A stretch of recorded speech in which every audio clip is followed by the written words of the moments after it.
Project Management Insights, providing project managers with professional development in the interpersonal skills areas of leadership, team building, and communication. Hi everyone, welcome to this episode of Project Management Insights. Today I want to talk to you about BAU resources and project resources, and that dilemma that sometimes occurs when we have people from the business working on our project and they're people who have a normal day-to-day business as usual role, of course, and then it's like they're seconded onto our project in a very, very loose manner, which means that there's sometimes difficulty understanding what takes priority and the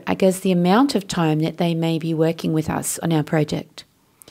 I know I've had this occur for me before when I've been on a project, and it's been one of those projects that the business is set up, they've wanted to make a change, and yet when it came to defining the resources that were be required for the project,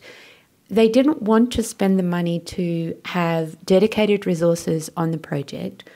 And so what they did was they used staff from the business as usual capacity to work on the project.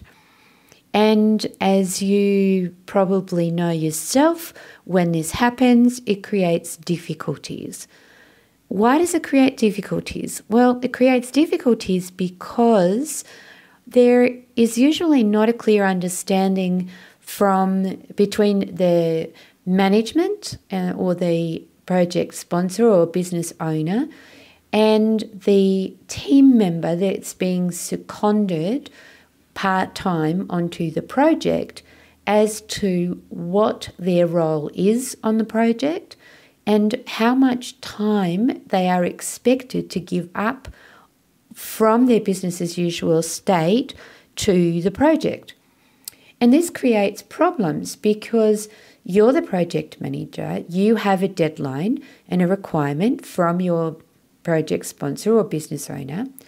and yet the person that is supposed to be working with you from the project believes that first and foremost their responsibility is to their business as usual role, and that then if there's spare time, then they will work with you on the project.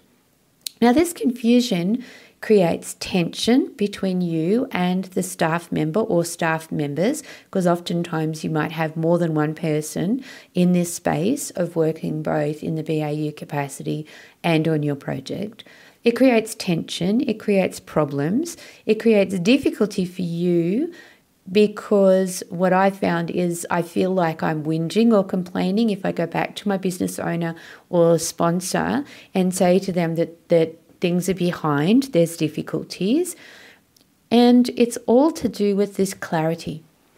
So one of the things that I found really beneficial in terms of these types of small projects where there's not a big budget and there's not a lot of dedicated resources paid for, is to create what I call my one-page business agreement. And this agreement sets out an understanding of what it is that's expected to be delivered from the project. And then it clearly sets out expectations, it lists expectations, and it lists assumptions. And it also creates a place to talk about dependencies, because in this space, we have dependencies, and those dependencies relate mostly to the amount of available time that this person can commit to working on your project. Now, what I found is if I create this document, and it's not War and Peace, it's just a simple one-pager, and get things on paper and signed off as an agreement between myself, the business owner or project sponsor, and the staff member or staff members who are working part-time on my project from their business as usual role, then it helps to lessen the issues around conflict, uncertainty, and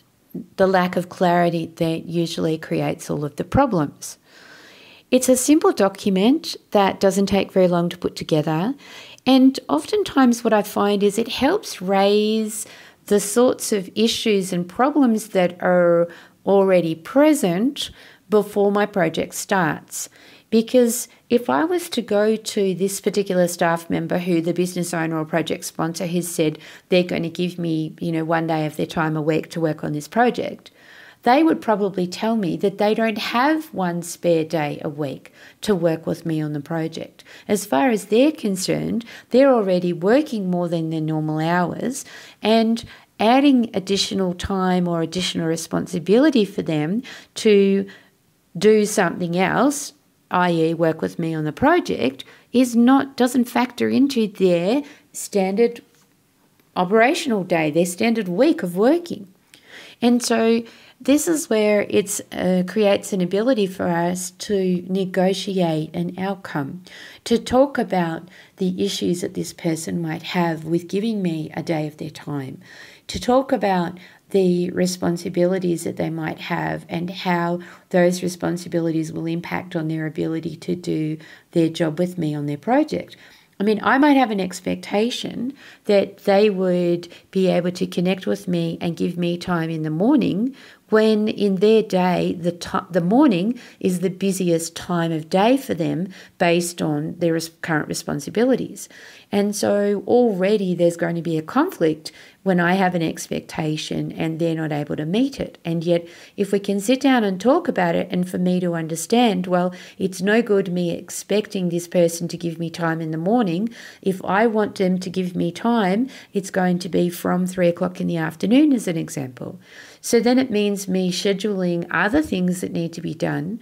and being able to touch base and connect with this person in the afternoon, knowing that that's the free time that they have available to give me for this project, is going to make their life easier, and it's going to make my life easier, because I'm not causing more conflict and disruption for them, which then means that they're more likely to be in a space of being able to support me with the project and give me the time that I require in order to get the project delivered. So have a think about these things when you have staff who have a business as usual role, responsibilities, and they are seconded onto your project part-time for a smaller number of hours, or to undertake a role for a short period of time.